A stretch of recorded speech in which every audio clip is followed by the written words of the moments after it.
Good morning friend. हम लोग पढ़ रहे थे जो सीटेट में पेडागॉजी है उसके बारे में, जो बार बार पेपर में रिपीट होती है। और इससे पहला पार्ट हमने अपलोड कर दिया है, ये दूसरा पार्ट है। ये बाल केंद्रित शिक्षा तथा प्रगतिशील शिक्षा। इसमें क्या ज्ञान स्थायी होता व ज्ञान दिया जाता है, यह सोचना गलत है। इसके स्थान पर ज्ञान का विकास किया जाता है।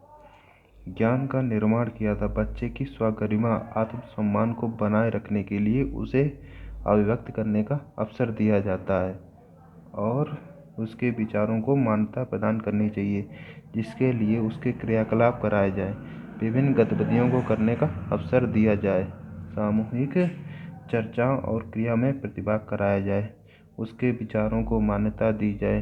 बालक द्वारा दी गई त्रुटियां एक खिड़की के समान है, जिससे बालक के स्तर और समझ का आकलन करने में सहायता मिलती है तथा त्रुटियों को वैकल्पिक अवधारणाएं समझानी चाहिए तथा उन्हें बालक के समझने का तरीका समझकर उन्हें सम्मान देना चाहिए, क्योंकि वैकल्पिक अवधारणा की सहायता से वास्तविक अवधारणा सरलता से निर्मित होती है। बच्चे के आसपास का वातावरण लोकतांत्रिक होना चाहिए, प्रजातांत्रिक होना चाहिए। बच्चे पूर्णतः प्रश्न करने में हिचकिचाने नहीं चाहिए, जहाँ बच्चे को बिना किसी भय से अपनी बात कहने का अवसर मिले, उसकी रुचि के कार्यों को करने का स्वतंत्रता मिले। एक प्रभावी शिक्षक बनने के लिए यह आवश्यक है कि शिक्षक प्रत्येक बच्चे के संपर्क में रहे, अर्थात एक अच्छे शिक्षक को उसके प्रत्येक बच्चे की